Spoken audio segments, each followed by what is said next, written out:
For the final time in 2024, we go racing for the ChampCar iRacing Series, our second visit to Sebring International Raceway, and our fourth time rolling out in the Toyota GR86 race car. Take a look at some of the weather around the place. It's the final championship race of the year.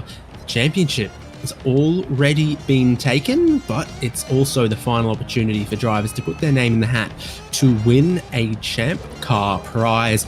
We've given away many of them this season, and there's just two more to give.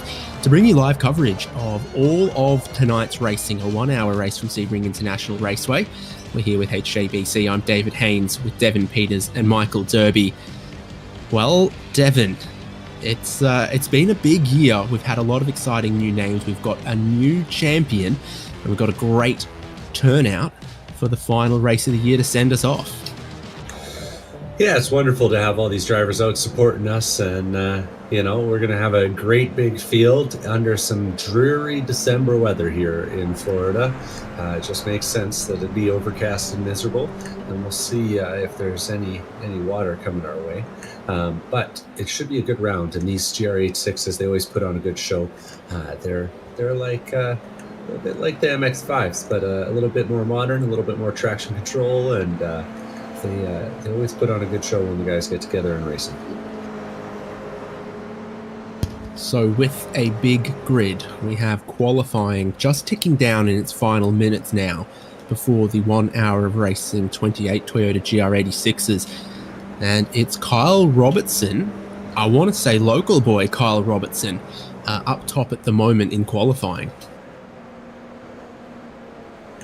Yeah, he put in that lap, and then I think I heard him calling to shut down the session. Session's unsafe. We got to end it right now. Not sure if he's feeling super confident that one will hold on to the top, but it's a pretty quick lap, and he's going to push the other guys around to try and match that.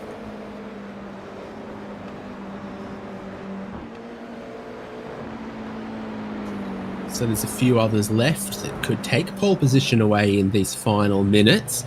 Yeah, a little bit of haze and overcast around, all the car headlights on, and a bit of breeze around as well to make things challenging. You're looking at second, Jared Collins. He's just 13 hundredths of a second short of that pole position at the moment. He navigates Sunset Bend, one of the bumpiest places around the track that is already known for being very, very bumpy. Respect the bumps is what they say. An immense amount of this racetrack is very, very old concrete. It's shifted, it's been worn, it's been raced on over the years, and that lap time there for Jared Collins is no improvement. So he's got, at best, two more opportunities, perhaps only one more here as he navigates turn one. I'm not seeing a whole heap of other drivers looking like they might pop up and challenge for the pole position yet either. Yeah, and he's just a few car lengths ahead of Ian Giebler, who himself is just a few car lengths ahead of Kyle Robertson. So Kyle's going to have front row seats to see if Jared Collins or Ian Giebler is putting on a lap, and he's also going to have a little bit of draft to help him out. So he's really in the good position here, and we'll see if either of them are able to make a difference. It's a good little qualifying session we're getting here, though, and behind them, I got to say that the battle is looking pretty hot. That's going to be the end of the qualifying, though, for Ian Giebler. He had a bit of a mess going into turn number 3, and I think that was the end of that one. We'll see, though, if Kyle Robertson's able to extend the lead, or if Jared's going to be able to do anything with it. Ian Giebler's on a good end to the year. Winner last time out at VIR North in round 11 of the ChampCar iRacing Series. Now it looks like he might have third position on the grid for the final race here at Sebring. Yeah, a little bit of practice going on here. Nick Love around the outside of Cunningham Bend. Drop in behind Sean Roberts, who's 18th at the moment, but flying. Yeah, he's put in a few quick sectors all in a row there. Dan Ball's got a couple quick ones going too elsewhere on the field. It's a Fast and the Furious paint, I think. Yeah, looks right. Looks like that classic Eclipse. There we go. He drops down to 19th as well, so there's a bit of other improvement happening around the place. I think we just had Ray Lombardi go to 17th, Orlando Herald 18th. You see, a lot of those cars are done. So say Lombardi, known for his MX-5 skills, he's dipping the toes in the GT 8.6 today.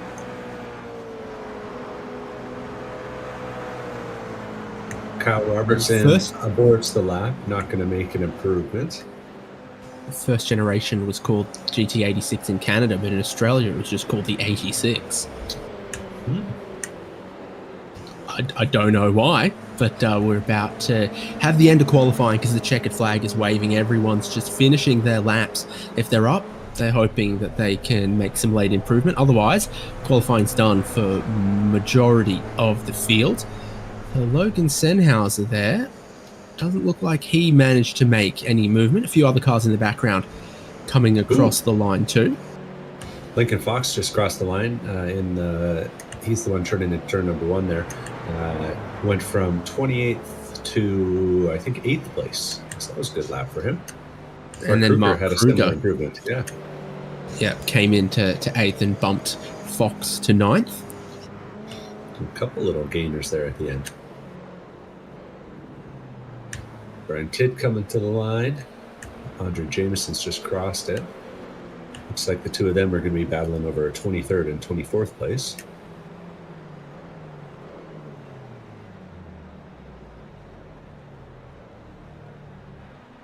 And I think Orlando Harrell might be our final driver setting the lap. He's coming into the Sunset Bend here and bouncing over every single one of those curbs or those bumps.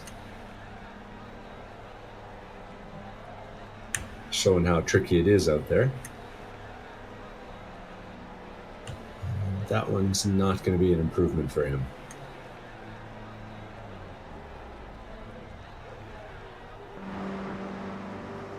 So we're just about nearly done, and it's going to be an hour of racing with a required pit stop somewhere in the middle. This is a high average speed, high slipstreaming circuit, a car that does a little bit of slipstreaming as well. It's these places like on the front straight, like on the Ullman straight back behind the paddock, the flat out run from turn 5 through Big Bend turn 6 to the biggest braking zone of the lap at turn 7. Places like those are where you can sit 5 tenths behind another driver and just sit there. And we'll see what that gives us in racing conditions once this qualifying's done. Yeah, it's always a good time here around Sebring. Plenty of action, plenty of excitement, and not just from the racing against the other cars. As the track's gonna come into play and get these guys going. There's little mistakes available, and these things aren't like the prototypes that whine about the bumps. They like to throw themselves all over them. Logan Senhauser practicing his pit entry. Now, the Mazda livery on the Toyota feels a little wrong, but it feels a little right. So what can you say? I don't feel any worse about that one than I do about the Eclipse livery. So, well, birds aren't real. There's a lot going on whenever we race the Toyota GR86, one of several models of car that we've raced across this season of the ChampCar iRacing series.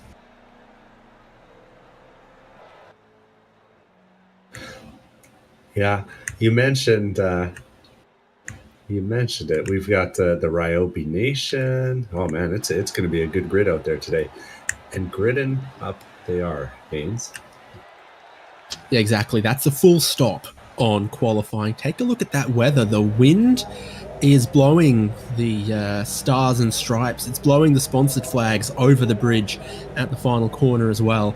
So that gives you an idea the direction it's coming from. Oh, it's even blowing the palm trees. Those palm trees have probably been through a lot, given this is Florida. You never know what might make landfall. But this is the qualifying grid. So for the final time, 2024, Kyle Robertson's on pole position. He shares the front row with Jared Collins there. Ian Giebler and Tim Wire, good teammates, good friends. They've got row 2 locked out. And then Andy Kosick and Nick Love, 5th and 6th. There's Bill Woods in 7th with Mark Kruger in 8th. Lincoln Fox and Colin Lounsbury are the top 10 on the grid. Row 6 has Ryan Carwile and Tim Trahan. And there's Kyle Lockrow and I think his friend TJ Yankee, or is TJ Yankee with the Drive Trainer Motorsports guys? We've had a few people very eager to race Sebring that we haven't seen a whole lot of this season, but here they are on the grid. Cameron Senhauser 15th, Donald McLaughlin in 16th. There's Logan Senhauser and Ray Lombardi, Orlando Herald and Sean Roberts 20th.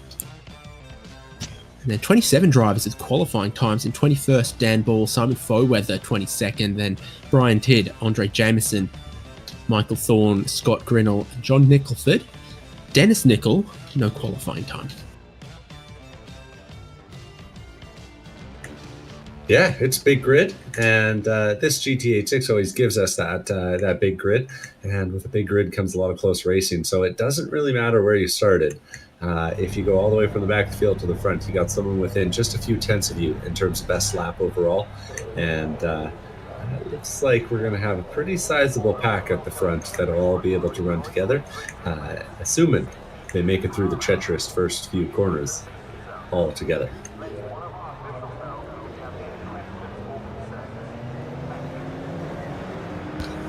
So it's been the iRacing sedan pace car all season long, but the most recent iRacing build bringing more cars, more tracks, more functionality. Maybe we'll have a BMW M2 pace car next year. Maybe we'll race the BMW M2 next year. Nothing locked in for the ChampCar iRacing Series in 2025, but always new things. Rain was new this year. Many leaps forward every year. Yeah, that's the best part of the iRacing simulator.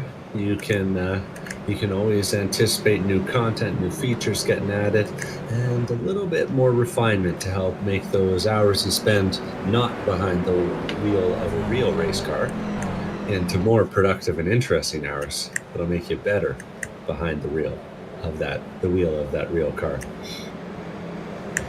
And of course, it's really what gave birth to this series, just the idea that the little sim racer who could deserves their shot at the big leagues of ChampCar and deserves the ability to turn that dream into reality. So just like ChampCar makes racing affordable, iRacing makes racing affordable, and it's a real pleasure to be able to see all these drivers coming out and spreading their wings, having some fun, and getting the shot at some real prize money towards real racing. So with a big prize going to the championship winner, Cameron Martineau is not present today, but with 5 or 6 race wins across the year, I think it was 5, he is in the Super Bowl as champion and will become champ. Ian Giebler there in 2nd, racing today. Jared Collins in 3rd, racing. Joshua Soto in 4th. And then Tim Wire could even jump into the top 3 with a good result today. Then you've got Andy Kosick, Colin Lounsbury, Logan Senhauser, Orlando Herald, Nick Love as our top 10. Herald and Love might be tied. And then Kyle Robertson, Paul Darling took a couple of wins early in the season. John Nicholford, Steve Hermetz, Brian Tidd, Mark Kruger, Alex Albert, Aaron Reed, Christian Peeler, and Bowie Sewan. Joshua Soto also took a couple of wins this year. Yep. Wins matter. Consistency matters too. With 3 drop weeks on the season, you got to make sure that you're showing up every week. And of course, there's always the other prize, the Best Be Here prize, the door prize for showing up. And we'll have a few drivers that are going to make themselves eligible for that $200 Champ Buck prize just by showing up today and racing. And you too could do that if you join us next season, assuming there's a next season. And we'll see if you are the next winner of some Champ Bucks and some real racing credit. fielder on the Ullman Straight right now. There's the cones to set your braking marker heading into Sunset Bend. Well, I can't see the sunset so clearly through all of this. Bit of moisture in the air. Palm tree being jostled around, but we're not expecting any rain. It was possible, but the radar's not showing any. This is the front row of the grid now. Kyle Robertson and Jared Collins. The pace car is in. The green flag will wave shortly, like right now, and we head down towards turn 1. Kyle Robertson doing well.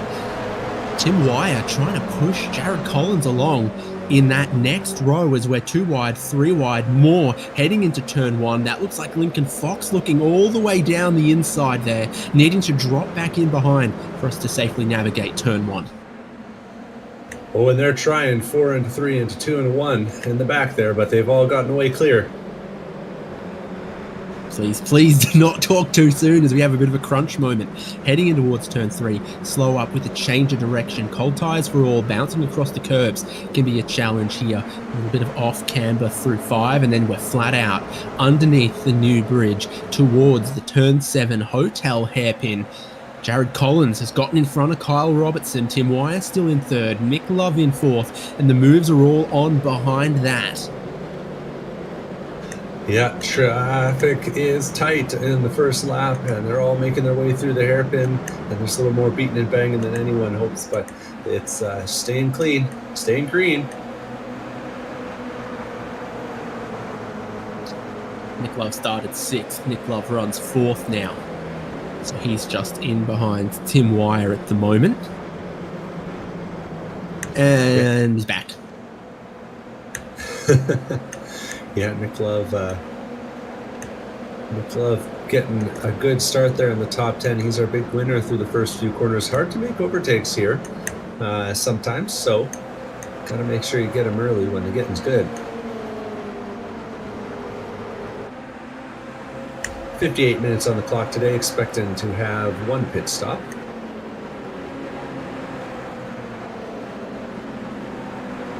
So when the opportunity presents for those overtakes on tracks, got to get them done, and they're getting them done in the back of the field. We got 1 car running wide. Who's that, Haynes? Kruger's off the track just before Lamar corner, so there's a slowdown penalty for doing that as well. He's only just managed to clear onto the Ullman Straight, and so he's wide. He's wrong side of the curb, and once you're wrong side of the curb, it's tough to get back on them the way that they're serrated, so you don't want to cut across from the outside to the inside if you end up out there, and he's gotten going again. Jared Collins and Kyle Robertson, good start for them.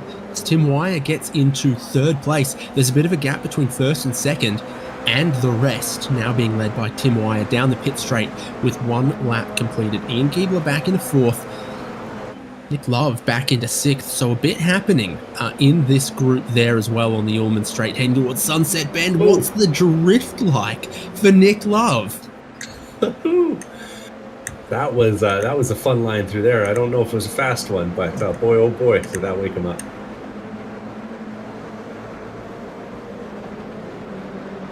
And then this next group as well with Lincoln Fox in 8th. I think that's Ryan Carwile just in front of Colin Lounsbury. So purple and orange, if that's how it looks like to you. It's Ryan Carwile.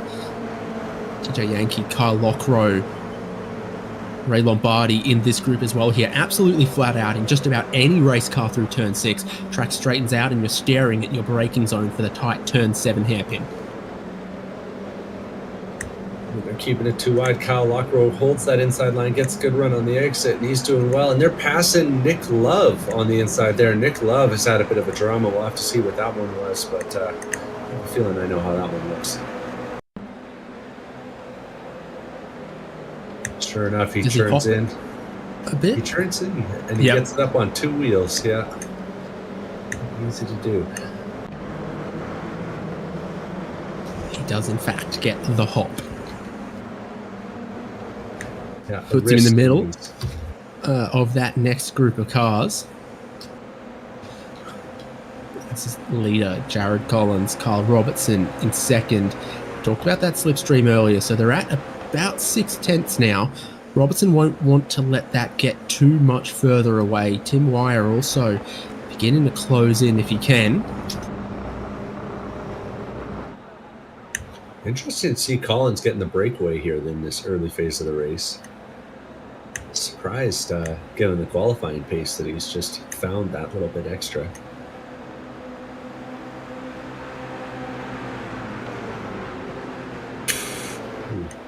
Big difference in lines on the entry. So they tend to converge around the apex, around Sunset Bend.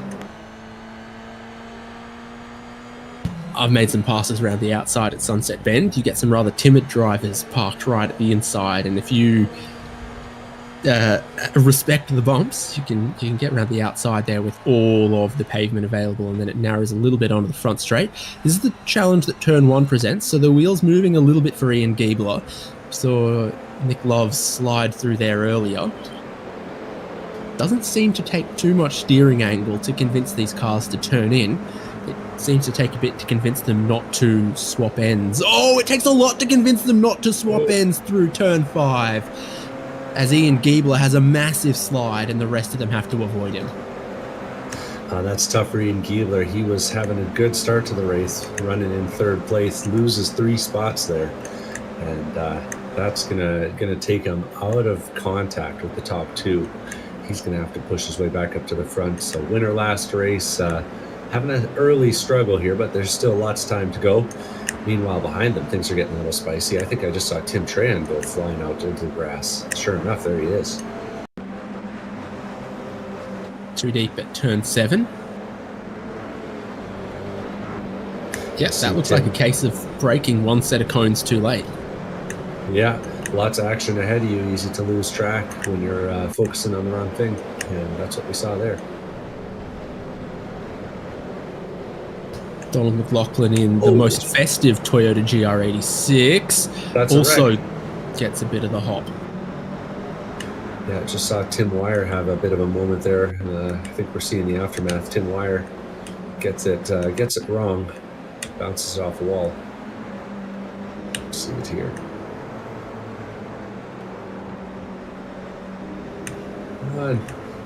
Guess he doesn't quite hit the wall, but swaps ends anyway, and when he tries to rejoin, it all goes wrong. He ends up in the pit lane without a wheel.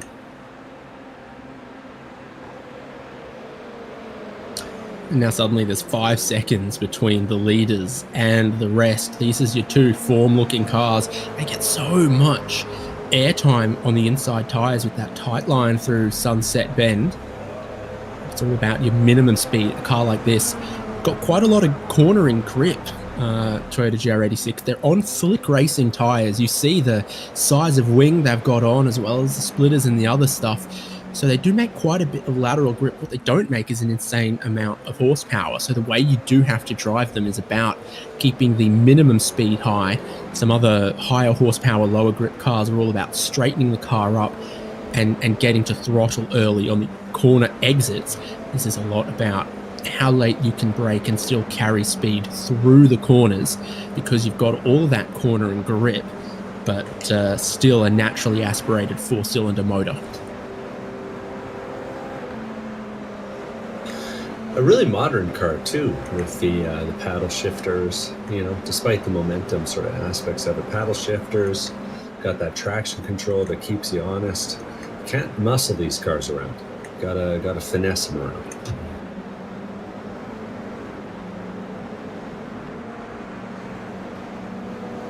Traction control will just steal all your momentum if you let it get sliding.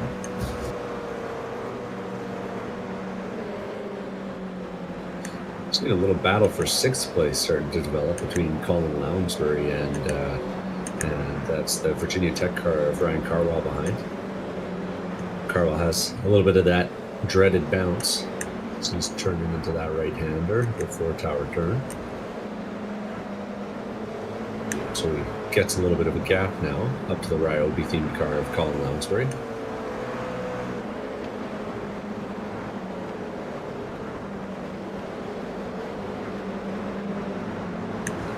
Orlando Herald just behind Logan Sennhauser, Tim Trahan, and then Nick Love, who started 6th on the grid's now down to 18th.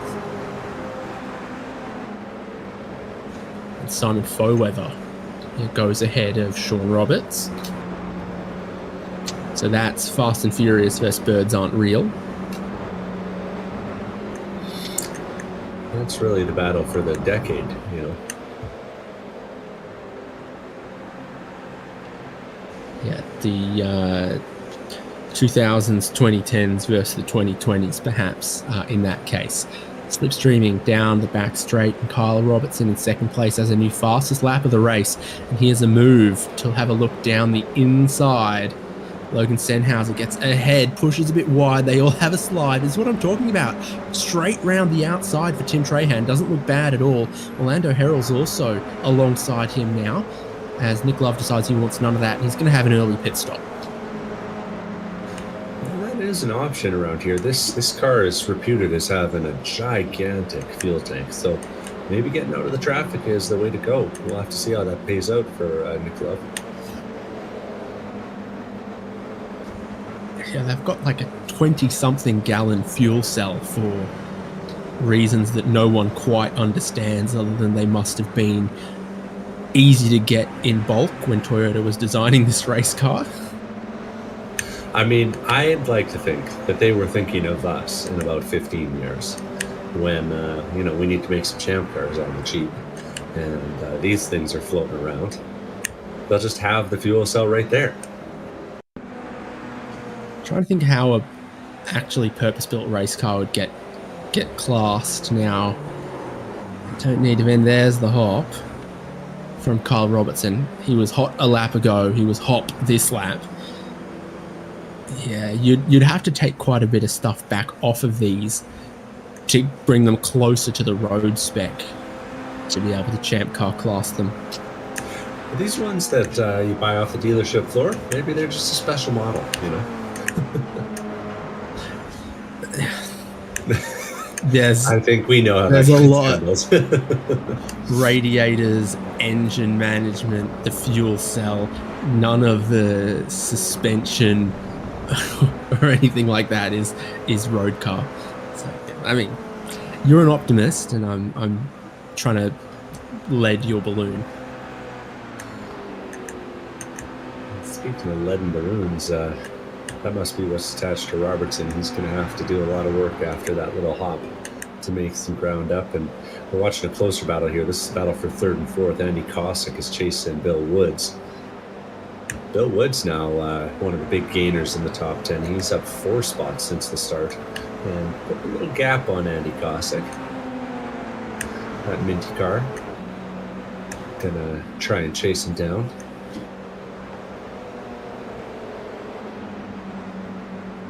Two Club Ohio guys just out here driving in Florida. Meanwhile, the front straight's getting busy as the pack comes by again. So that looks like Ray Lombard.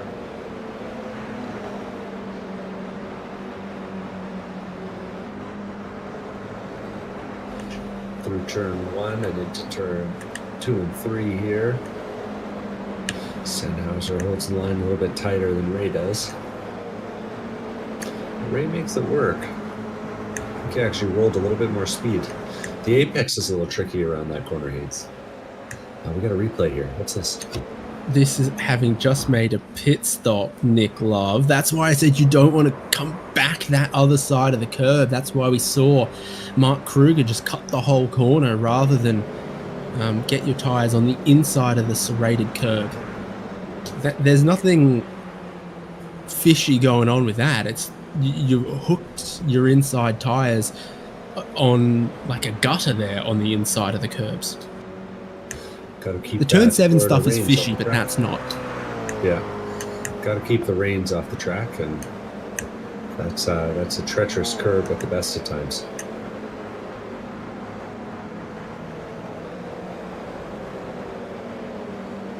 It's Kyle Lockrow into 9th, just ahead of Ian Giebler, who got some grass on the way into Cunningham corner by the looks of things. Did a good job steering out of it.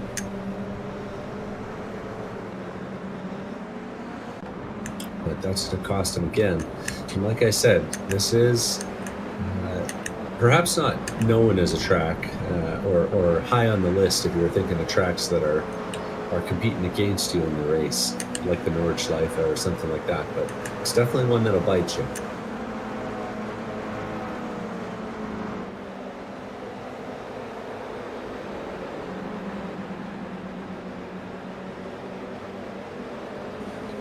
So just a few cars that have stopped at this point. Nick Love, John Nickleford, Michael Thorne, and Tim Wire.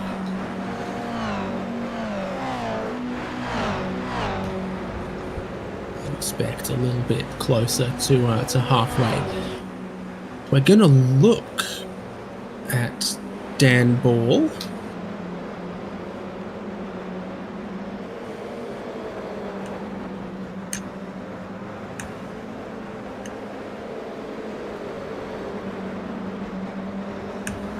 Nope, looks like that was a false alarm, Haynes. We've got Logan Sennhauser sitting on the pit lane. That might have been a scheduled stop. Still pretty early in the race. But like we said, they're carrying around a fuel barrel in the back of this thing.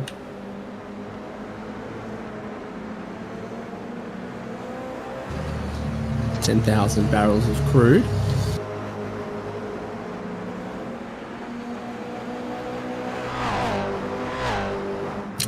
Biggest movers in the race: Simon Foweather, Scott Grinnell, Dennis Nickel, Ray Lombardi, Sean Roberts, a few like that. So that'll happen with a big grid. This is Ryan Carwile right in behind Colin Lounsbury. Lincoln Fox the next behind. Carwile was about half a second quicker on the last lap. And it really shows this gap between them and Carwile just all over at the moment.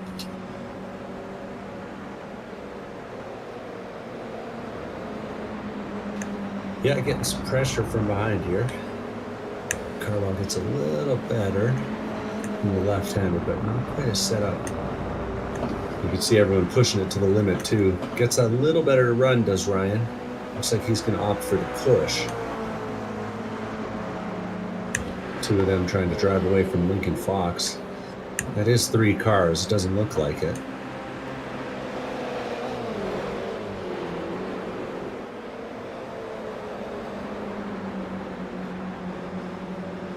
Always a difference of lines in Sunset Bends, and it looks like Ryan Carwile's is pretty good. So he found some grip on a tight line there, and they're side by side across the start-finish line, but it puts Carwile to the outside of turn 1, with Colin Lounsbury still having the inside on a rather tight line. So around the outside, 2 corners in a row, gets Ryan Carwile to 5th place. That's a guy with a university education. He knows you can take the wider line. You can carry a little more speed. Actually, if the distance is 1% greater, but the minimum radius is 10% wider, then the speed that you carry will account for the slightly extra distance traveled, and you'll arrive quicker at turn 3. Is that the preview from his thesis?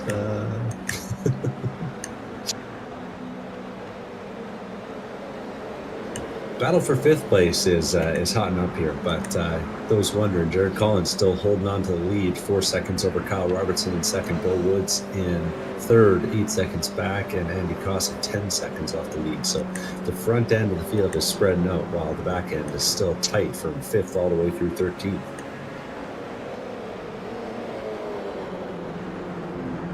Oh, and Ryan Carwile runs wide from 5th at Cunningham Corner, straight across the grass in front of Colin Lounsbury and Lincoln Fox. Stays there on the way to Tower Turn. So Lounsbury goes back to 5th, Lincoln Fox goes through to 6th, and Ryan Carwile is now back in 7th. Must be a geology degree. He's going to get samples.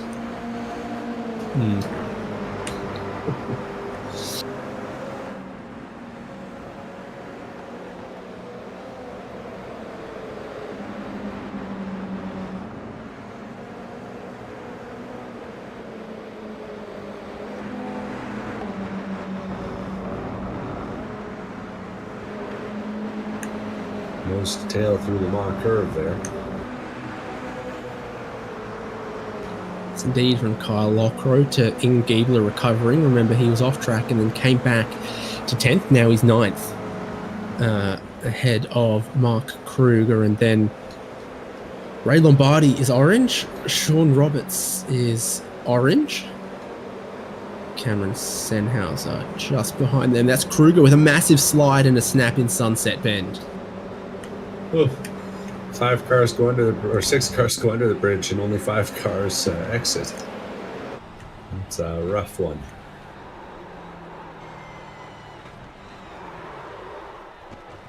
And he tries and tries to save it. And then it's not happening, and then he gives it just a little bit more and it grips the wrong way.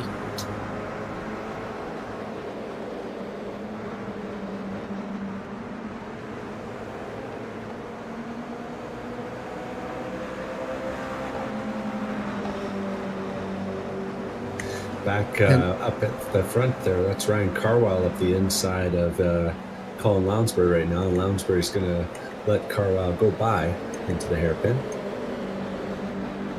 Seems like that's what he did a couple of laps ago, but then Carwile went and too deep and drove it off the road and ended up back behind him again. So Lincoln Fox, I think you can call the big winner here, who now runs in the 5th place.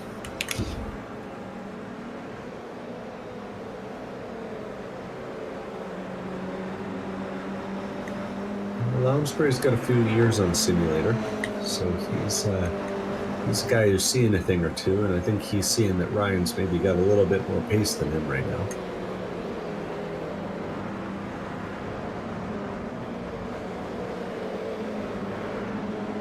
Another spot for Ian Giebler. He's 8th ahead of Kyle Lockrow, so it's going okay for Giebler, except for that one incident that cost him 20 seconds or so.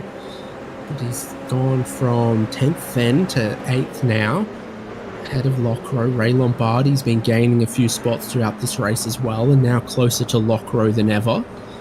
Really taking a line through this sequence of corners to try to set up the exit from Lamar Corner, speed onto the Ullman Straight, but in total it's cost him a car length or two to Lockrow. And we're seeing them driving through the thick, soupy air out there. It's an ugly day out on track. Would you like to know the millipascals? Well, you could tell me. I could tell you the inches.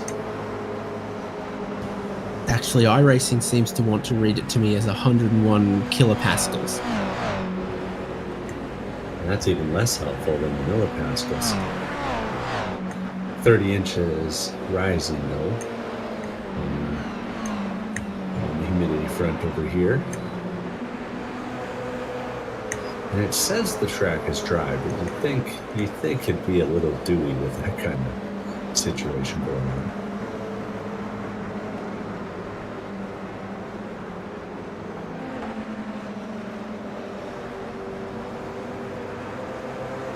Splitting up now a little bit, 2x2. Kyle Lockrow and Kyle Lockrow and Ian Giebler at the front.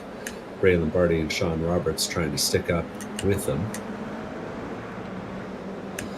I'm wondering, Ray and Sean have had a good start to the race, both up 8 and 9 spots respectively, but we'll see if they've got the pace to hang with Giebler. He's really pushing it at the front. They're starting to drop some of the guys that were with him earlier. Cameron Senhauser notably, Simon Fullweather behind, just falling off the pace, not quite having enough to stick up with it.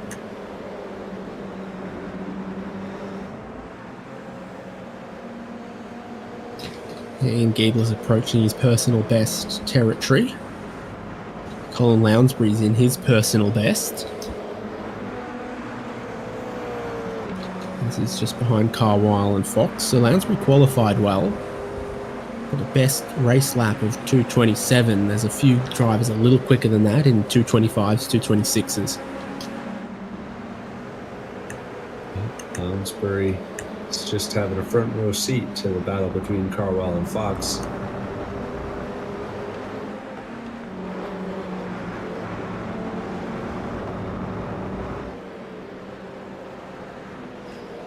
As we turn the camera back towards that 8th place battle, It is getting soupier. It's getting a little soupier out there. Yeah, thicker and thicker. Sean Roberts leading the pack of 3 into Sunset this time. He takes the inside. Ray goes wide. He's trying that outside line, see if he can make it work. Cameron Senhauser, they're going to cross on the exit, and it's tight, but they make it work. Good thing they paved that patch on the outside now. Otherwise, we would have seen a couple cars launching through the grass there. Senhauser makes move up the inside, but has to get on the brakes early. I think Ray is going to hold it. Not by much, though. Not by much. Senhauser wants this spot. In the background. Now Lockroad ahead of Giebler as well. All happening here. Too much happening. Cameron Senhauser sideways. It was him that needed rescuing. Yeah, I was going to say, he says support your local rescue. But he needs some help himself. Now a 5.5 second lead for Jared Collins. Ahead of Kyle Robertson in second, Bill Woods in third. Brian Tidd pits from 15th place or so. We're starting to get a few more, approaching the halfway point of this 1 hour race with 34 minutes to go.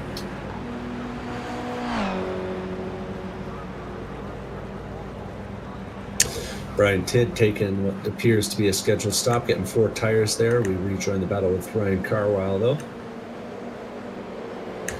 There's plenty of space on the pit lane here with 62 pit stalls. Everyone gets their own.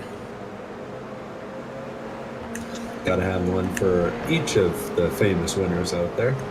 Oh, Giebler's off again. Ooh.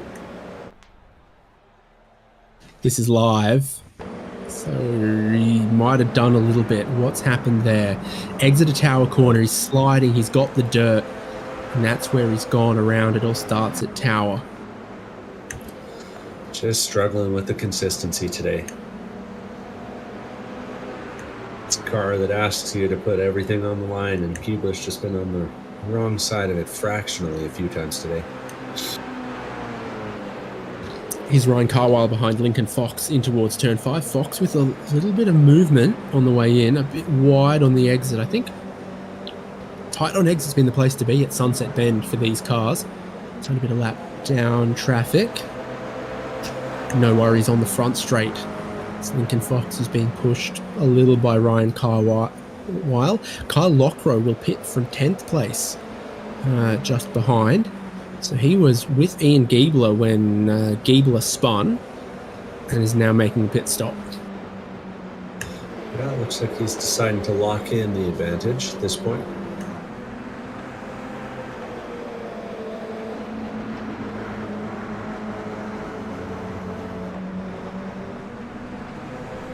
Got Andrew Kosick off in the grass there as we drive by.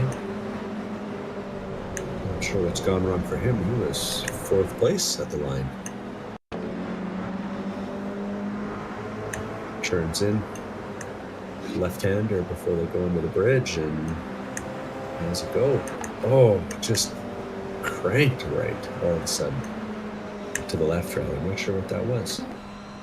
Well, he got too much apex curb, and then it kept bouncing, which has been a problem with these cars forever. They've got very wallowy, soft springs, and the damping doesn't quite match them either. What did I look? The softest springs you could put in this car was like 400 pounds, 325. Less, way less. Oh, 150. Yeah, wow. Yeah. 150 inch pounds. That's a soft spring. Yeah, I had heard a story to the effect that Toyota made some pretty interesting claims about the types of spring rates that these cars run in competition. I think in practice they're not quite so sloppy. But either way, it's catching people out today. Lincoln Fox now leading Carwile, Colin Lounsbury, as we've seen a few times.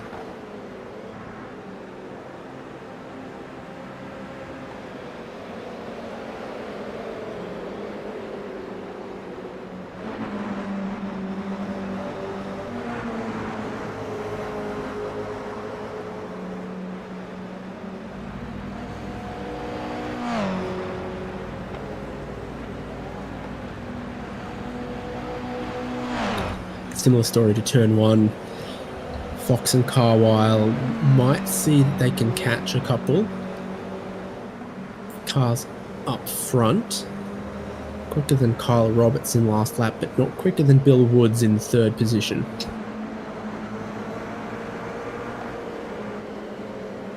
Ooh, and they're getting pressure on the exit this time. Carlisle's just all over that bumper. He really wants the spot from Lincoln. He might have a shot at it this time down into the hairpin.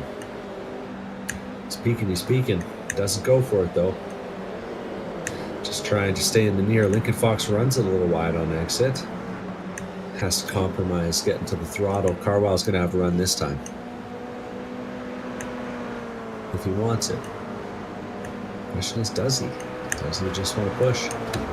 And there's many others pitting, because we've had Andy Kosick, we've had Donald McLaughlin, a few others.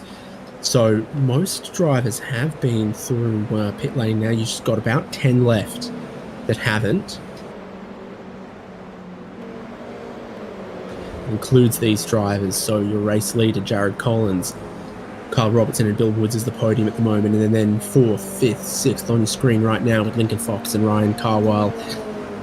Inseparable buddies the last few laps, you would say. Yeah, I think they're having a real good time. It's fun when you find a partner to draft with and bump draft with. Then I think they're enjoying themselves thoroughly out here today.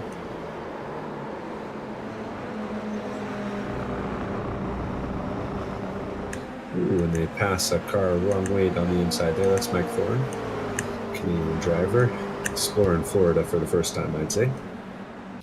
Collins is pitting from the lead as well. Here's how Michael Thorne ended up there. Just a little bit of the curve, a little bit of the inside wall, unfortunately for him. Yeah. You've also had Bill Woods pit, so that's first and third on pit lane. Kyle Robertson stayed out, so he goes through into the race lead, at least one lap longer than these others. We're going in and seeing quite a bit of jacks going on there as well. Lincoln Fox and Ryan Carwile carry on, but Colin Lounsbury pits. Simon Foweather pits. Ryan Carwile is sick of following Lincoln Fox. Yeah, looks like he's taken that spot in the 1 second where we took our cameras away. Made the move through turn number 1. And carries it through. And with the pit stops coming up right away, now's the time to take that spot and try and hold on to the advantage into the pit lane, I'd say. Big lift and coast from Lincoln Fox, who had been leading the way for the most part of this stint. So had Orlando Herald stay out, but that's just about it. Sean Roberts, Ray Lombardi.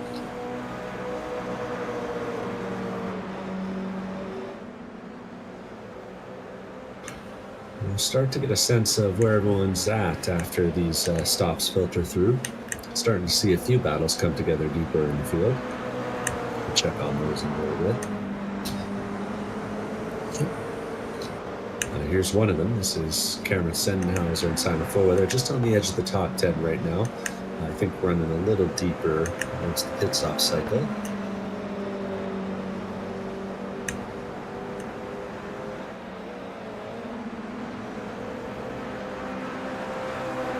Carwile still holding off. Getting a little pressure from Lincoln Fox, this time through Le Mans. Coming on the back straight. Fox puts the 2 tires wide, gets a little bit better of a run. He's got a draft. He's going to look up the inside. And we'll see. Inside's the place to be, with the pit entry as well being on the right-hand side.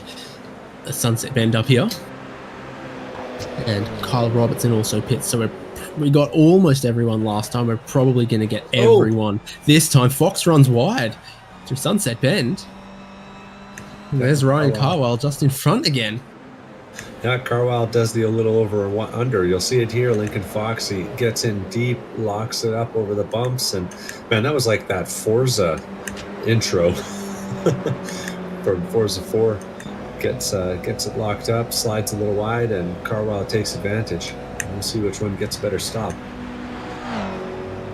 Kyle Robertson pulling away at the foreground. Going to come out Also in second place. Stupidly tall first gear in these cars that aren't super torquey, super high horsepower like some others where you get away with it more easily. So you see a few of them struggling to get out of the pit stall from the standing start because you can do 70 miles an hour in first gear or something. Kyle Robertson's feeling some traffic right now as we watch the mid-pack, middle of the top 10. This is Robertson now trying to make his way past John Nicholford. Has all kinds of traffic around him. Jared Collins, meanwhile, the leader, just free and clear, not a car in sight. Robertson gets past.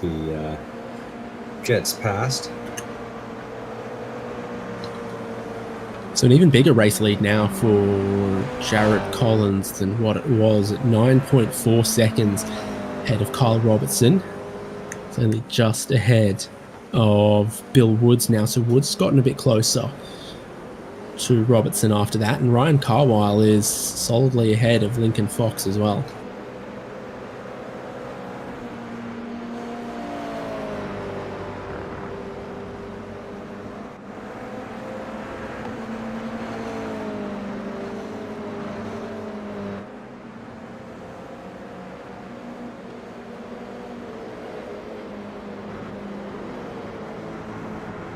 Oh, and that's going to be an even bigger lead now for Ryan Carwile. Lincoln Fox runs a bit wide and is just ahead of Colin Lounsbury again, like they were before the pit stops.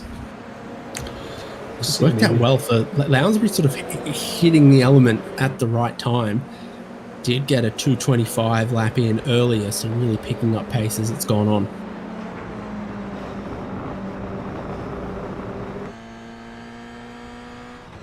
Yeah, we'll see. Maybe that was a good run there from Lincoln Fox, so Lincoln might have the pace to close this back down. Certainly able to put pressure on right away.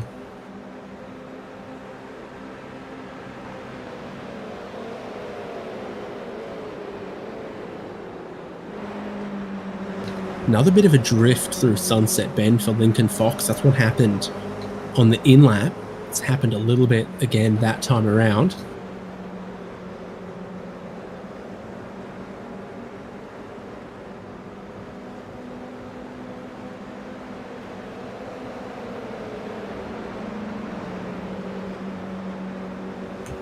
Yeah, clean lines. Colin Lounsbury still hanging on to the back of this battle.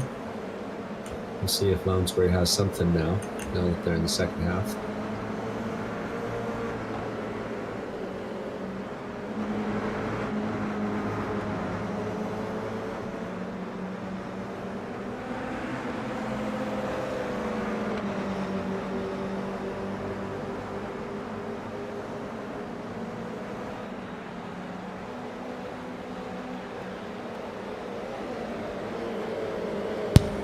Increasing darkness at Sebring. Not that you'd notice, it started very overcast and foggy. Now it's dark and overcast and foggy.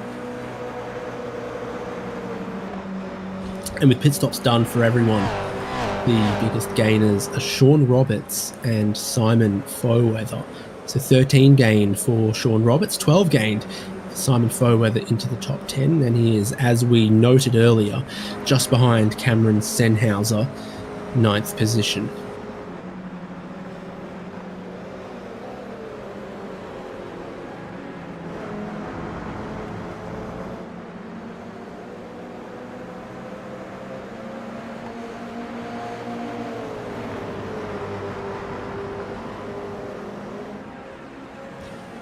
Despite that earlier off, Lincoln Fox has gotten closer to Ryan Carwile now, bringing Colin Lounsbury with. Fox trying to take a distinctly different line through Lamore corner. Doing quite well to be close off the corner. Heading onto the Ullman Straight, getting even closer again. And breaking out of the throttle. just serves to give Colin Lounsbury a double draft, and they're all nose to tail heading into sunset for 4th, 5th, and 6th.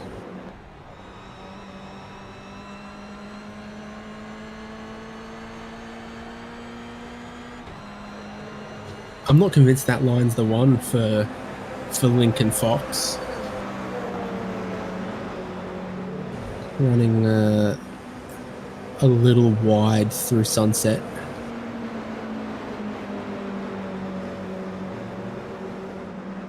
Yeah, it's been struggling with that a little bit.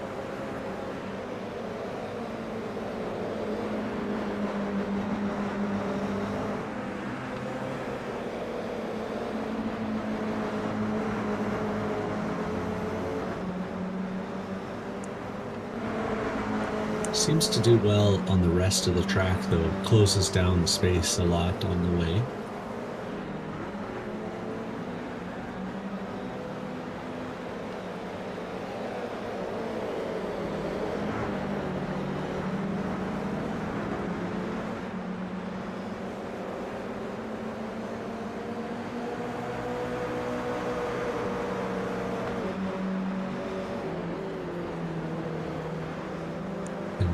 Got Lincoln Fox having closed down the gap right back onto Ryan Carwell's rear bumper. For those keeping score without the timing screen open, we've got Jared Collins at the front, 10 seconds ahead of Kyle Robertson in second, 14 seconds ahead Kyle Woods in third. This battle is about 27 seconds behind the leader.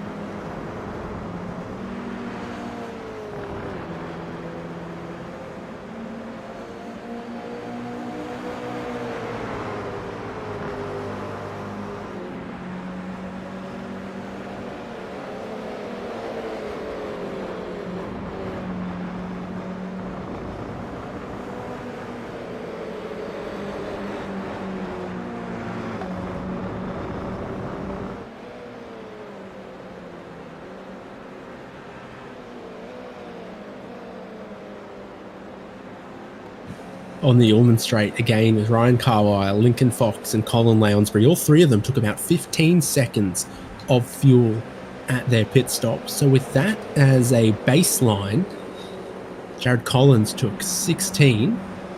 Kyle Robertson took about 14. And Bill Woods took 17, per the numbers that I see. So Bill Woods should be in a good position with that. Still remains about 4 seconds behind Kyle Robertson, who's now 11 seconds behind that race leading Jared Collins. As it continues to get darker, my favourite feature of Turn 4 here at Sebring, those campers with their illuminated palm trees. Brings, you got an illuminated tree inside your house, Devon? Got an illuminated tree, got it all lit up and flashing in the basement. I watched a video about the feng shui principles of Christmas trees. I am terrified that that's even a possible thing.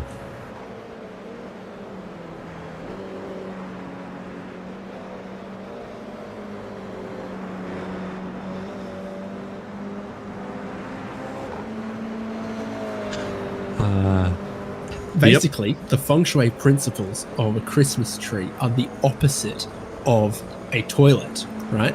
You don't want to be sitting on the couch in the living area and see a toilet. At the same time, you shouldn't hide away a Christmas tree so that it doesn't bring the warmth and good energy into the living areas. Makes sense, I guess. I'm picturing my toilet where the Christmas tree is placed now. Are you picturing the Christmas tree where your toilet is? Also entertaining. The parole on the wall, Filipino adornment for Christmas, also a feature in our household. Not quite as international as the GT86, but, you know, almost all the way there.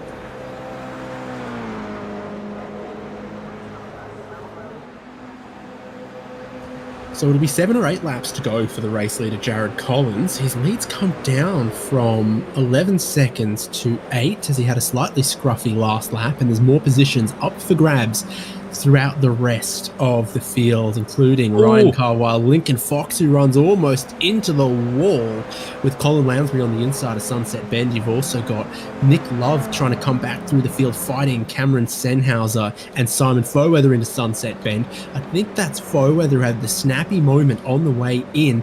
Now it's Sennhauser who gets to the inside of Nick Love onto the front straight. Great three-way fight amongst these three. I still think Nick Love is placed best, but that's Cameron Sennhauser with his nose in front and plenty of momentum. Simon Foweather picking up the slipstream as well. And you've had your pit stops. You can battle like this now, I reckon. Yeah, things are all of a sudden getting spicy all over the track. We checked away from that battle at the front, and it's busy, but Cameron Sennhauser is keeping it busier here. It's just barely ahead of Nick Love and sliding that car all over the place. Boy, it's close. Woo.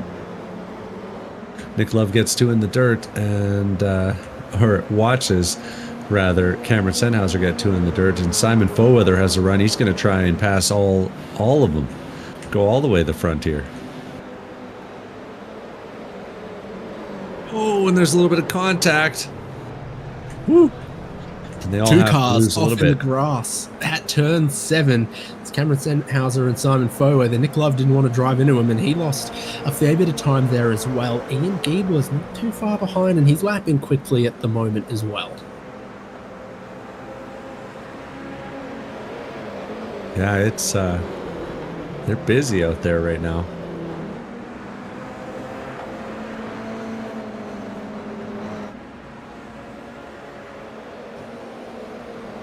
Carwile, Lounsbury, Fox. A little bit more lap traffic going on.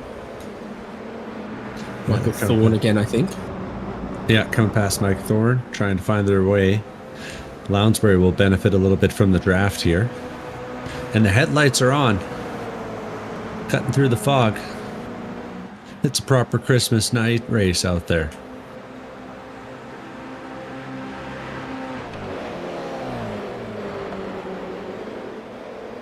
Lounsbury's going to get by to the apex, but Lincoln Fox might have to take a little evasive action. The wide line here on the exit, just a struggle for Fox.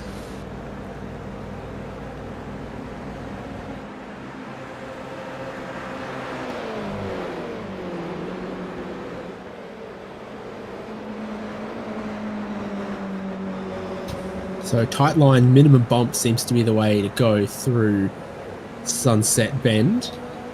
And we're going to have Sennhauser and Love side by side again. Foweather with all of the slipstream to pick and choose from. He'll have more speed down towards turn 1. He'll have more speed through turn 1 as they stay side by side in front of him. Wide line works through there, and Nick Love's going to have the advantage in the braking zone. Holds it on the outside, makes it work.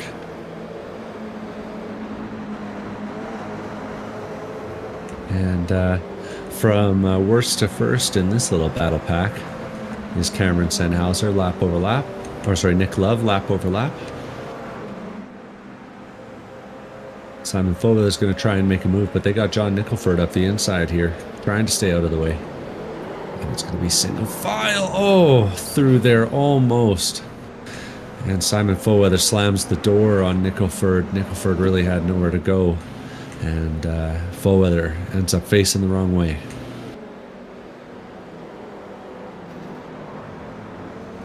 Tough. You're trying to do the right thing as the back marker, but don't want to stop it on track either.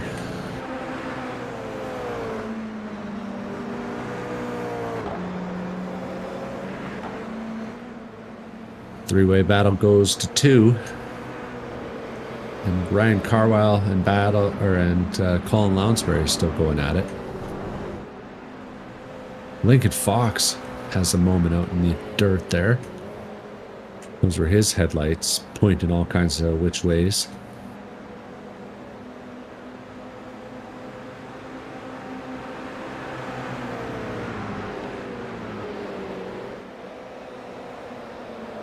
getting easy to calculate. I think we are definitely 5 laps to go from here when these cars cross the start-finish line. Race leader Jared Collins obviously already has a little bit up the road.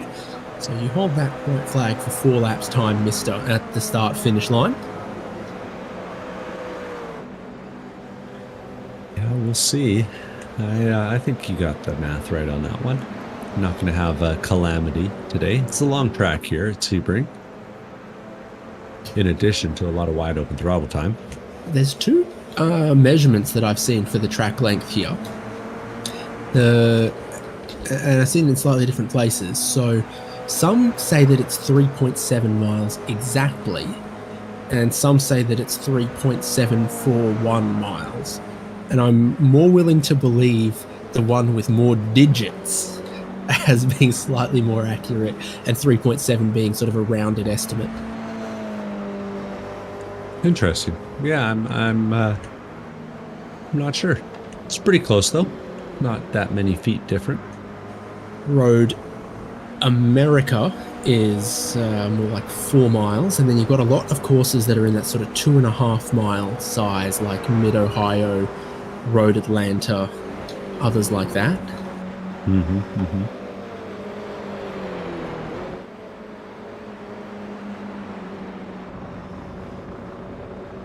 Following along with Carwile and Co. again. They've all managed to get back together. Yeah, Lincoln Fox with some work to do again. Remember, had that 4th place on the in-lap, had the mistake through Sunset Bend, dropped behind Carwile, dropped behind Lounsbury. So tried to show some pace in the end of the previous stint. Now coming towards the end of this stint. Similar line, again, similar philosophy for Le Mans Bend for Fox. Positively dark out there now. Headlights not only helping, they're necessary. It's a good track for some night racing though, because there's a bit of light around, and there's also lots of reflectors. Fox down the inside of Sunset Bend. Oh, runs it a little wide. Runs it a little wide indeed. Colin Lounsbury gets back down the inside, and they're side by side. Ryan Carwile probably pretty happy to see this in his mirrors from 4th place, to be honest. Yeah. Ooh, and a tight move there by Lincoln Fox. Just cuts it off. Takes the line into turn number 1.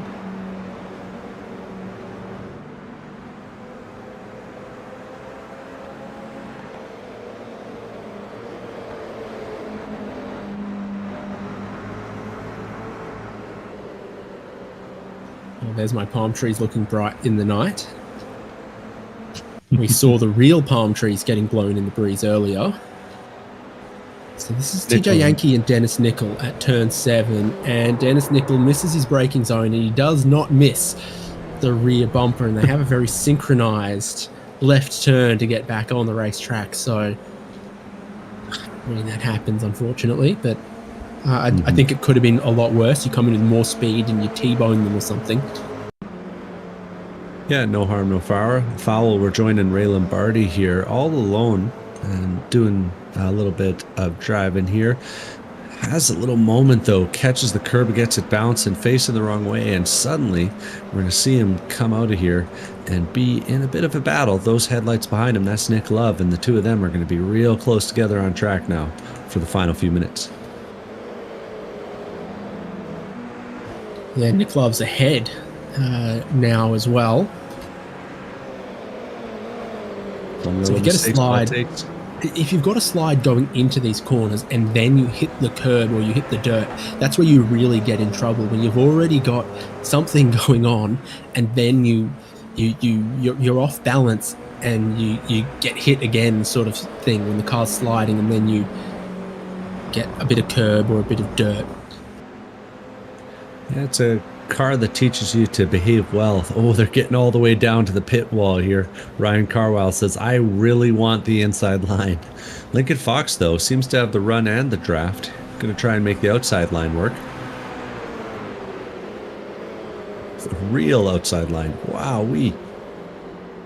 think the cutback rather than just playing around the outside is a good way to go, because there's so much speed now for Lincoln Fox that the inside becomes the outside, and carrying that momentum towards 4th place with 3 laps to go. The inside of turn 1 now for Lincoln Fox, straight back across to the full racing line. They're using the racetrack and then some now. Nicely timed there by Lincoln. Dodges the outside wall, dodges the inside wall narrowly. This is some precise driving at this point. It is. It's got to remain precise because it gets more difficult in the darkness. What you do see when you're in line with the drivers is how many reflectors there are, like you might be used to on the highway or a dark country road. So when you're looking parallel to the cars, you don't see a whole lot of them. But from the driver's perspective, with the headlights, all lit up, so you can know your placing pretty well, and then it's a matter of finding your braking zones and a few of the other little markers around. Yeah, track markers always more important when the weather is bad and the track is dark. Seeing that here.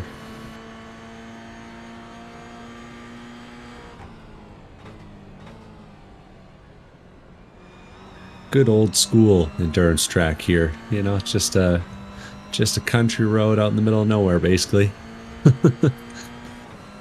Airfield access roads and runways and parking aprons. Bumpy and unkempt, all the good stuff. That's on my Tinder profile. Following along here from the perspective of Ryan Carwell for a moment there.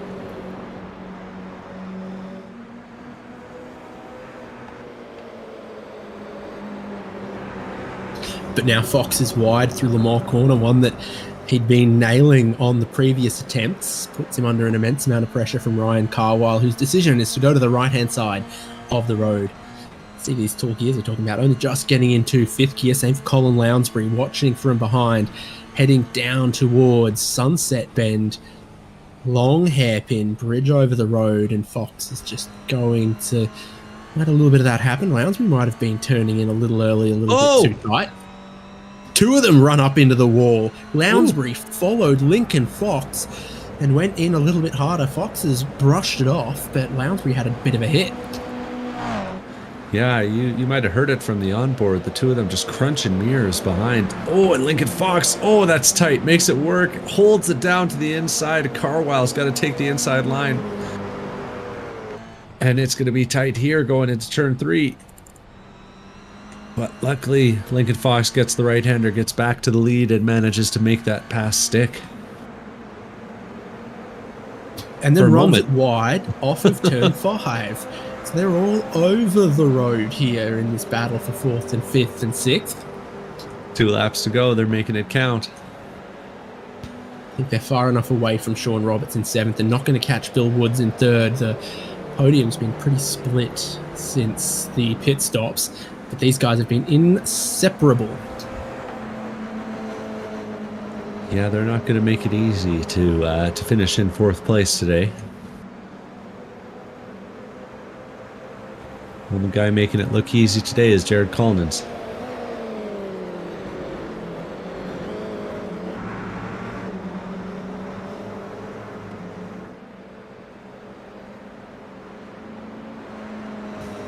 Yep, it looks like he's just missing the fastest lap of the race that belongs to Kyle Robertson, but he's had nearly every other accolade. It'll be most laps led. It's a nice lead for Jared Collins. Things that Kyle Robertson has had is the pole position and the fastest lap of the race. So that 1-lap pace for Kyle Robertson's been good in both of the competitive sessions we've had today. But for Jared Collins, his racecraft and his consistency and maybe picking his line through Sunset Bend has been to his advantage. With a minute left on the clock, the starter will be waving the white flag for 3.7, maybe a little bit of change, miles of Sebring left to go in this race and in the ChampCar iRacing Series season for 2024. Jared Collins can win this race. Kyle Robertson and Bill Woods can stand on the podium, but none of them will be able to take the championship away from 5-time race winner Cameron Martineau.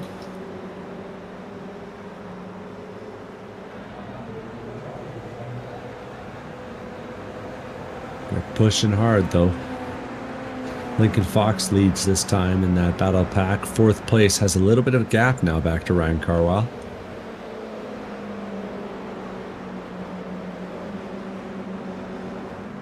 And it's just poured it on since the tower turn. Growing the gap, growing the gap. See if he's able to make it stick.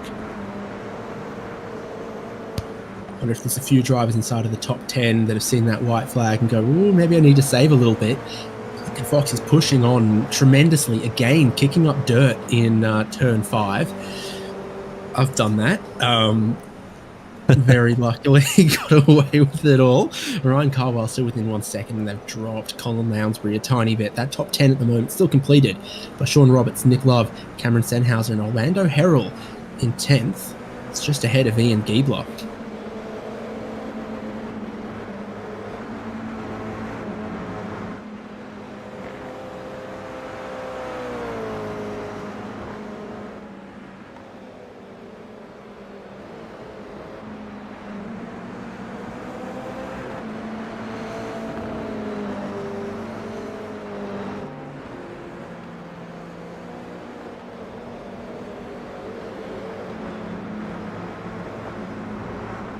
Lincoln Fox again, moving a little bit of dirt, doing some earthworks for Sebring International Raceway, trying to stay ahead of Ryan Carwile. On the final lap here, the driver is heading towards the checkered flag first.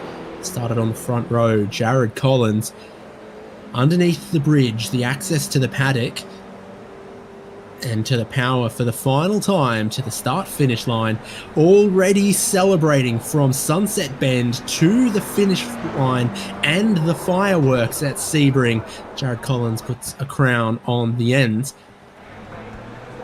of a season of ChampCar iRacing series. Kyle Robertson here in second. Lap down car behind him for Bill Woods in third, and then Lincoln Fox has Ryan Carwile at his rear bumper through Sunset Bend on the final lap.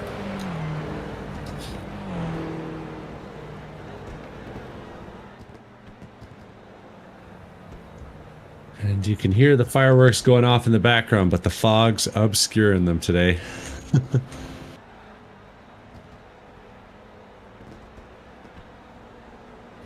Other drivers taking the checkered flag right now. Colin Lounsbury in 6th. Sean Roberts in 7th will be the biggest gainer of the race. Started 20th on the grid, finishes it in 7th.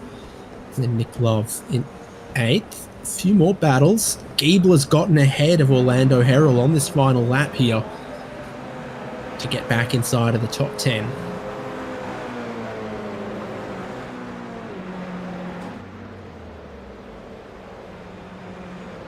Couple more cars crossing the line. We got Sean Roberts hitting it. That is, who do we got? That was Andy Cossack just crossed the line. Now we got Tim Trahan coming up across it. Bunch of drivers finishing under the depths tonight. We got Logan Sennhauser in a bit of a battle with Tim Wire. They come to the line. They touch a little bit, but it's going to be Logan Sennhauser at the line. That's for 5th, 16th, and 17th. Next up, we got Dan Ball crossing the line, 18th place. 2 more cars on the lead lap. Scott Grinnell coming to the line last time through the Sunset Bend and enjoying himself one more time. Gonna cross on the lead lap, and the final car on the lead lap tonight will be behind that. That's Mark Kruger, who's gonna cross under the bridge and then over the line, closing out an excellent race and an excellent season with the ChampCar iRacing series. Got all the Drive Trainer Motorsports guys doing the kind of shenaniganry that they get up to. So that's after turn 5 towards turn 6. I don't know, maybe they got some friends camping there. That's everyone to the finish line. Jared Collins wins. Kyle Robertson had the pole position, but not the pace in the race. Bill Woods joins them on the podium. Lincoln Fox with a race-long battle with Ryan Carwile, it seemed like, triumphant for 4th ahead of 5th position. And then Colin Lounsbury is in 6th from Sean Roberts, Nick Love, Cameron Sennhauser, and Ian Giebler. Yes, Orlando Harrell in 11th. Ray Lombardi, Kyle Lockrow, Andy Cosick, Tim Trahan, Logan Senhauser, Tim Wire, Dan Ball, Scott Grinnell, and Mark Kruger. It's the last driver on the lead lap. I put to you it's likely that Andre Jameson in 21st dropped back a little bit to be the lap down and finish the race just behind his teammate Kyle Robertson, who was in second. Same for TJ Yankee there, also on Drive Trainer Motorsports, finishing 22nd and just behind their teammate the lap up. Then Michael Thorne, Brian Tidd, Dennis Nickel, John Nicholford, Simon Foweather, and Donald McLaughlin as our 28 Toyota GR86s for the ChampCar iRacing Series season finale from Sebring. We've got just about everyone that we could want to speak to at this point, Devon, including race winner Jared Collins. Yeah, I'm here with Jared Collins. An impressive victory there, Collins. You took the lead early, and you never quit leading. Well done today out there, Collins. Thank you. Thank you very much. It seemed like you're at home out on the track today. You've done a few laps around here, I take it. Yeah, I prepped quite a bit. I think me and Ian were fighting for best of the rest, so I put in quite a few laps before today's race. And that's what I was going to say. I believe that this I did because I think it paid off. It absolutely did today. I was going to say, I believe that not only did you lock up second place in the championship, that's your first win of the season. Am I right? It is. Yeah, it absolutely is. So great way to end the year on a high note and get some momentum, hopefully into the 2025 season. But yeah, I'm ecstatic to get my first win. Nicely done, buddy. And yeah, congratulations on the first win overall. You and Giebler putting Cameron on notice for next season, eh? 100%. Hopefully we can take it to him next year. Sounds good. Sounds good. Well, congratulations on the big win today and on the excellent performance. You got any racing plans coming up here? It looks like we're gonna try and build a TSX for next year. So hopefully we can get it put together. We're gonna try a new build and see if we can pick up some time with the new build. So hopefully we get it done in time to run Autobahn. If not, hopefully for sure Road America next year. Sounds good. Looking forward to seeing you. Looking forward to seeing you out on the real track too. Excellent. Sounds good. Thank you, guys. Cheers.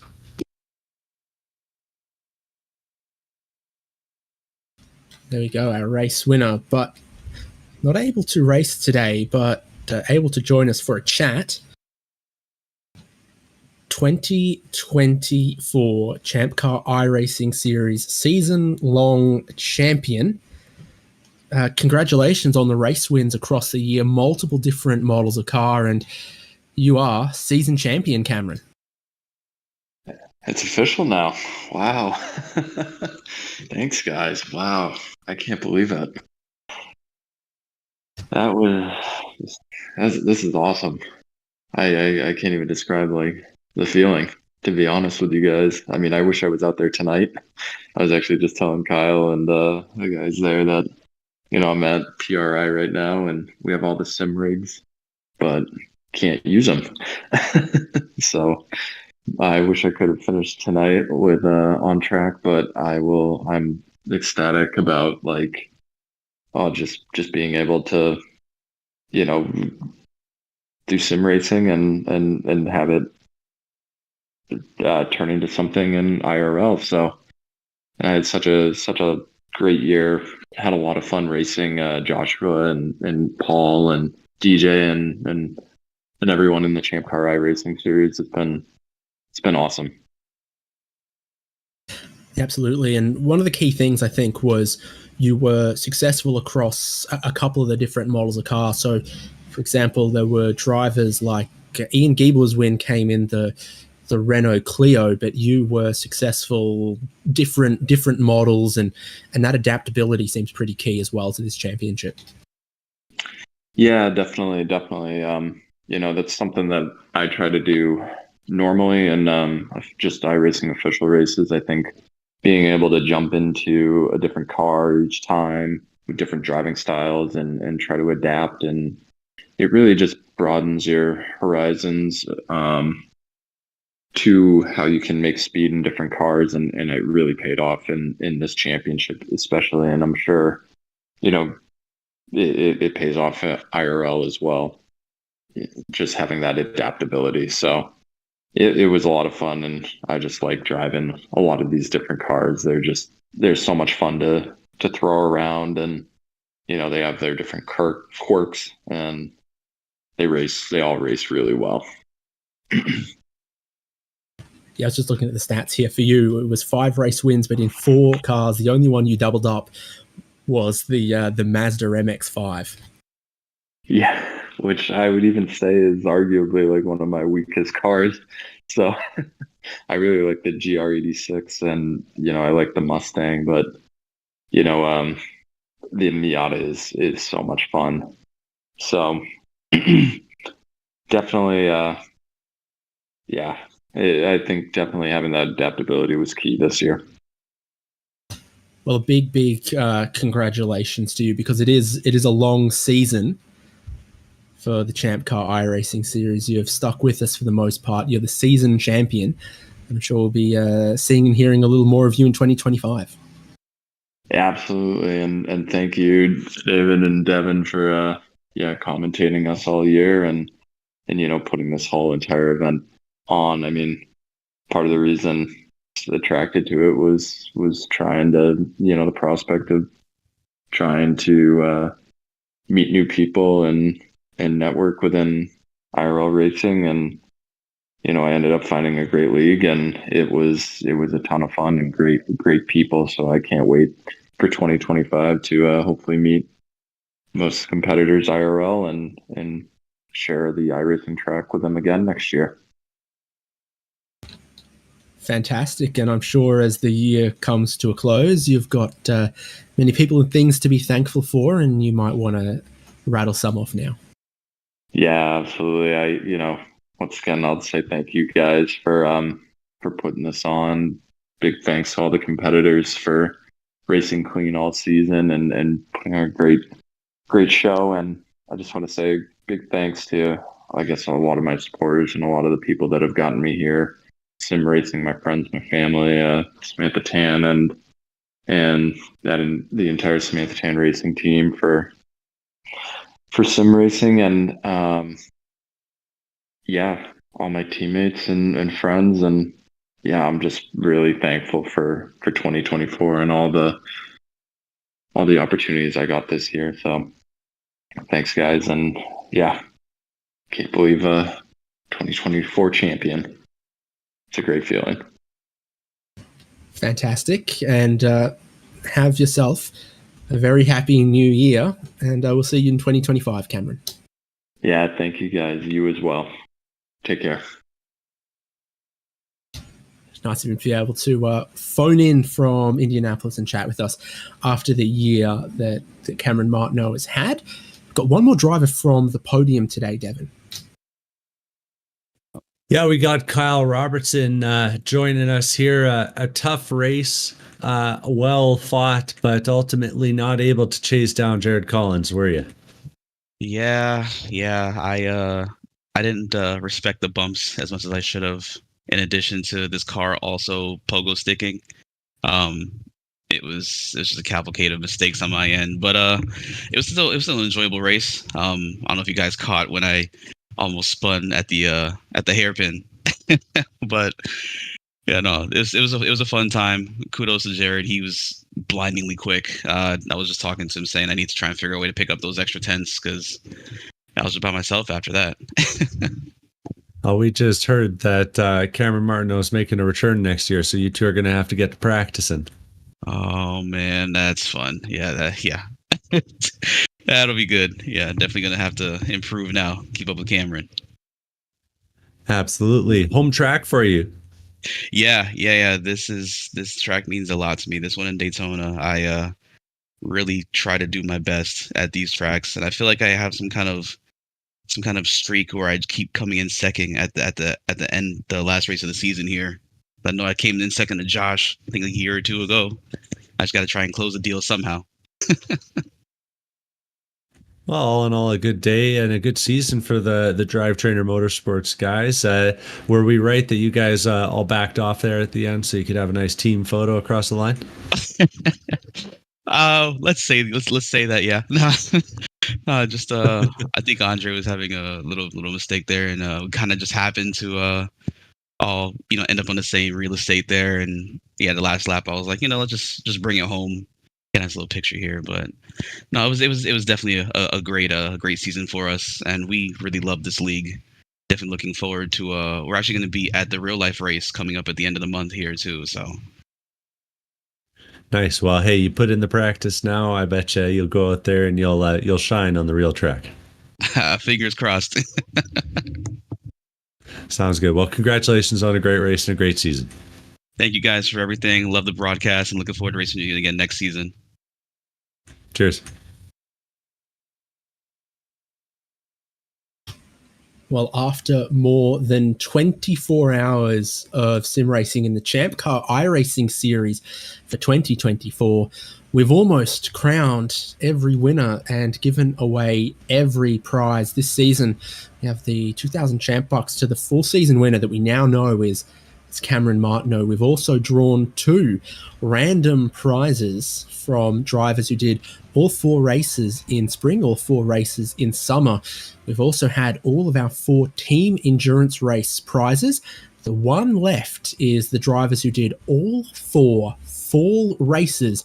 And the names on that to be drawn are Ian Giebler, Tim Wire, Orlando Herrell, Andrew Cosick, Logan Senhauser, John Nickleford, Brian Tidd. And so, for the final time in 2024, and for the final prize, it's time to spin the wheel and see who'll be going into the new year with 250 Champ Bucks to put towards their ChampCar Endurance Series racing in the coming year. It looks like we have a first-time winner, and it's going to go to Brian Tidd. Congratulations, Brian. Merry Christmas, Happy New Year. We extend that to all of you watching the ChampCar iRacing series on HJBC and ChampCar Live. The sun sets on Sebring and on iRacing for 2024. Jared Collins with the win, Cameron Martineau with the championship. I've been David Haynes with Devin Peters and Michael Derby. It's been our pleasure to bring you live coverage of the racing and also to officiate and organise the league. And from Sebring, we say goodbye.